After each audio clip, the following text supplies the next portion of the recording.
Cette émission vous est présentée par l'Union des producteurs agricoles de la Gaspésie et ses organismes affiliés, en collaboration avec la Matapédienne coopérative agricole du 25 Motel industriel Amqui.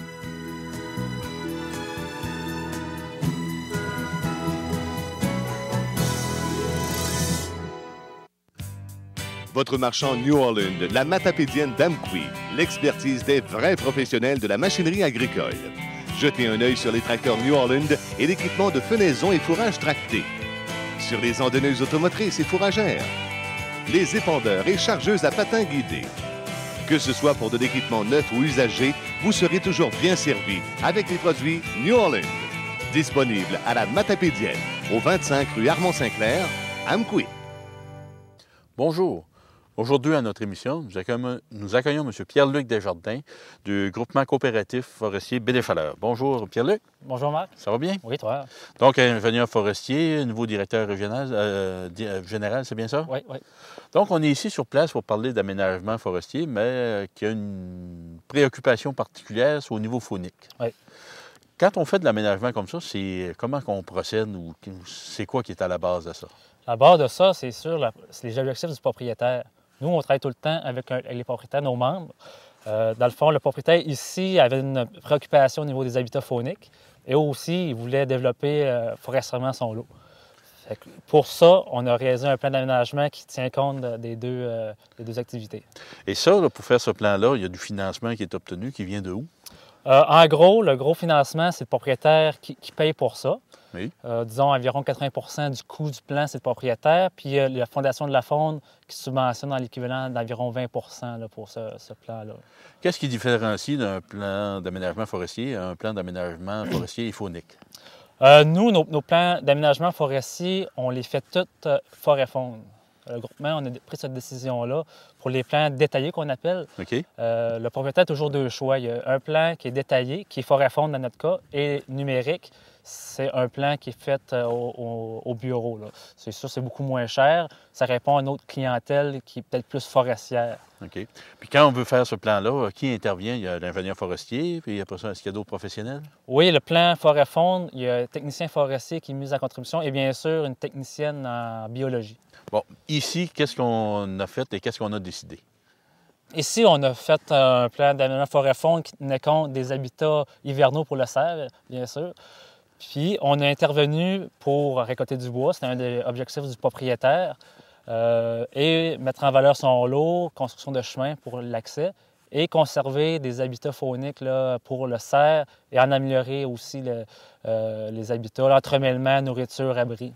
Donc, c'est tous ces travaux et interventions-là pour faciliter le séjour soit de la faune ou bien non de la flore. Oui, oui. Nous, ce qu'on démontre, c'est qu'on est capable de faire, avec une même intervention, une intervention va être bénéfique pour le propriétaire au niveau plus financier, puis pour la faune au niveau des habitats. Bon, on va aller visiter sur le site dans quoi ça a l'air. Oui. Là, Pierre-Luc, on est rendu sur le premier site. C'est quoi les interventions qui ont été faites? Ici, ça s'appelle une coupe progressive avec sélection rapprochée. Okay. Je l'explique, donc, oui, une coupe sélective. C'est une coupe partielle, dans le fond. Okay. C'est le terme technique. Dans le fond, ce qui est arrivé ici, c'est un peuplement qui avait d'avance une structure irrégulière, c'est-à-dire plusieurs classes d'âge. Donc, okay. On avait une paissière noire. Fait que ce qu'on a réalisé comme traitement, c'est une coupe partielle avec un sentier, 5 mètres de large, avec coupe partielle sur 5 mètres adjacents au sentier. Les 5 premiers mètres. Oui, de chaque côté. Okay. La multifonctionnelle a récolté une tige sur 3, la plus grosse. Mm-hmm. Et il y a une bande non touchée de 5 mètres au centre.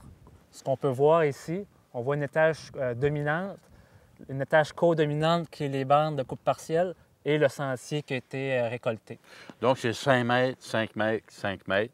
Et c'est repris comme ça d'une façon alternative. C'est 4-5 mètres, vu que 2-5 mètres coupés partiellement, qui sont adjacents au sentier. Et bon, ça a été fait avec une multifonctionnelle. Oui. Est-ce qu'on peut le faire aussi de façon manuelle ou? Oui, on peut le faire de façon manuelle, mais souvent, ce type de traitement-là, c'est mieux de le faire de façon mécanisée parce que c'est des arbres qui sont une coupe partielle. Il faut que tu tires dessus. Dans le fond, c'est plus d'ouvrage pour un abatteur manuel. Parce qu'ils sont... Oui, c'est ça. C'est un peu plus loin, puis ça peut accrocher. Et l'objectif qu'on recherche par ce type de travaux-là, c'est quoi? Bien, l'objectif de la coupe progressive avec sélection rapprochée, c'est de le maintien de la structure irrégulière. OK. Et aussi, dans un cas faunique ici, c'est qu'on maintient un couvert d'abri pour le cerf. On peut voir, là, il reste un peuplement sur place. Puis aussi, des sentiers, il va y avoir une régénération qui va s'installer, qui va être au niveau de la nourriture, dans le fond, pour le cerf. Donc, on va avoir un peu un entremêlement d'abris de nourriture qui va être bénéfique là, pour le cerf. Il va avoir tout ce qu'il a besoin, dans le fond, en hiver. Et ça, ce qu'on a pu voir, c'est que quand même le cerf semble apprécier parce qu'il y a quand même passablement de pistes. Oui, oui, en effet. Donc ça va. Et on va aller continuer pour voir le deuxième travail.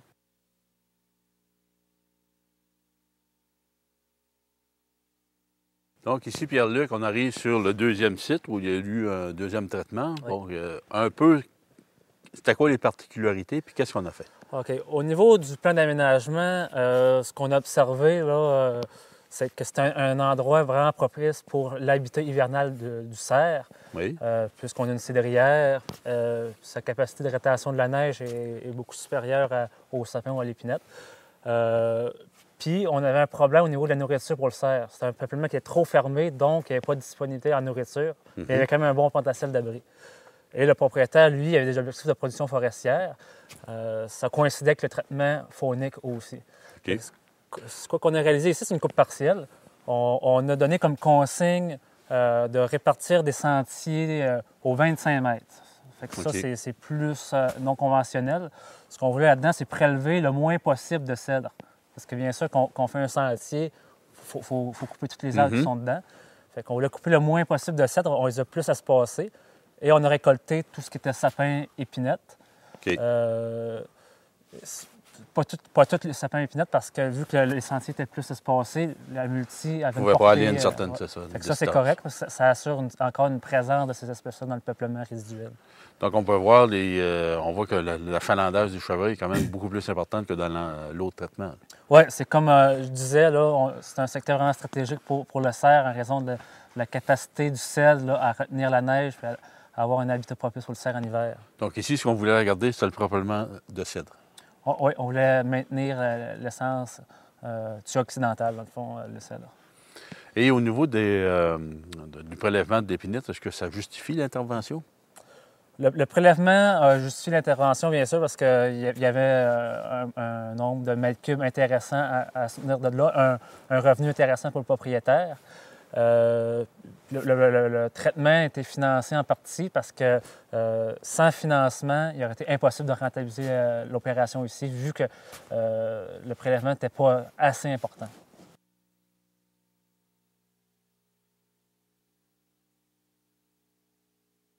Maintenant, nous rencontrons le propriétaire du lot. Donc, M. Babin, bonjour. Bonjour. Donc, c'est vous qui avez réalisé ces travaux au point de vue d'aménagement. Premièrement, au niveau de l'aménagement, c'est quoi qui peut motiver un propriétaire de l'eau boisée de faire de l'aménagement forestier? De l'aménagement forestier. L'aménagement forestier, bon, ben, j'aurais pu faire une coupe totale puis tout récupérer la forêt qui était là. Mais l'aménagement comme tel, je trouve, c'est durable. C'est durable parce qu'à un moment donné, ça prolonge ma forêt. Donc, ça prolonge mes revenus aussi. Au lieu de tout récupérer une année et ça s'arrête là, bien, dans 10 ans, on reviendra pour faire d'autres interventions à ce moment-là et un apport économique pour moi à ce moment-là. Puis là, la préoccupation de la faune, qu'est-ce que ça ajoute à un propriétaire boisé? Le propriétaire, bien, disons, c'est mon plaisir à moi, ça. OK. Aussi parce que je tiens à ce qu'on fasse de l'aménagement durable, qu'on protège, parce que dans la forêt, il n'y a pas seulement des arbres. Il y a la faune aussi, il y a la flore et tout. On est dans des milieux sensibles aussi à ce moment-là. Et c'est pour ça que, moi, je me dis que si on fait un aménagement durable, bien, on l'a fait pour l'ensemble des habitants de la forêt à ce moment-là. Puis là, j'imagine, quand vous venez sur vos lots, vous pouvez voir de la compagnie agréable, le cerf de Virginie notamment. Bien, comme je vous le disais ce matin, j'étais en train de travailler à ce moment-là, puis il y avait des cerfs qui étaient à 20 mètres de moi à ce moment-là, qui venaient voir ce qui se passait. C'est agréable aussi d'avoir du mouvement dans la forêt quand on y est. Et ça, suite à ces travaux, avez-vous vu une différence dans le comportement des animaux? Ou il est trop tôt pour l'évaluer? C'est trop tôt, je pense, mais quand on a fait les opérations ici, les machines sortaient, puis 5 minutes après, la faune était derrière les chevreuils, parce qu'on amène de la nourriture au sol aussi. Quand on abat un arbre, bien, tout ce qui est branches, pas les branches, mais les feuilles, du cèdre et tout, là, bien, c'est la nourriture pour le chevreuil à ce moment-là. Et puis, voilà. Donc, on a fait ces travaux-là. Est-ce que vous seriez intéressé à poursuivre et à faire d'autres travaux avec une préoccupation de la faune? Ah, moi, ça va être toujours à ce moment-là. Je le fais aussi pour mon plaisir. Et puis, j'ai d'autres parties de forêt à ce moment-là qui vont se prêter à d'autres aménagements fauniques aussi. Puis, j'ai intention de continuer de cette façon. Bon, j'imagine aussi qu'il y a une aide additionnelle qui est rajoutée à vos travaux. C'est sûr, quand on arrive à faire des travaux de ce genre, à ce moment-là où c'est un éclairci, c'est pas toujours rentable. Oui, il y a de l'aide qui se prête pour faire ces travaux à ce moment-là. N'eût été l'intervention faunique, est-ce que ici on est dans cette cédrière, est-ce que vous seriez venu faire des travaux? Bien, je suis venu vraiment chercher du bois de sciage ou du bois de charpente à ce moment-là, mais j'aurais fait de la récolte ici et là à l'intérieur du peuplement, mais j'aurais pas fait l'ampleur de ces travaux. C'est des travaux aussi qui ont été faits mécanisés. À ce moment-là, je n'aurais pu couper. En faisant ça manuellement, ça aurait été difficile pour moi de faire l'ensemble de ces travaux-là. Donc, vous avez réalisé ces travaux. Pour le propriétaire qui veut, il consulte son conseiller? On consulte le conseiller à ce moment-là, qui est là pour nous amener conseil et nous soutenir dans l'ensemble de ces travaux. Bien, merci beaucoup, M. Pépin, c'est tout le temps que nous avions. Bien, c'est un plaisir. On vous remercie de votre écoute et on vous invite la semaine prochaine. Votre marchand New Holland, la matapédienne d'Amqui, l'expertise des vrais professionnels de la machinerie agricole. Jetez un œil sur les tracteurs New Holland et l'équipement de fenaison et fourrage tracté. Sur les andonneuses automotrices et fourragères. Les épandeurs et chargeuses à patins guidés. Que ce soit pour de l'équipement neuf ou usagé, vous serez toujours bien servi avec les produits New Holland. Disponibles à la Matapédienne, au 25 rue Armand-Saint-Clair, Amqui.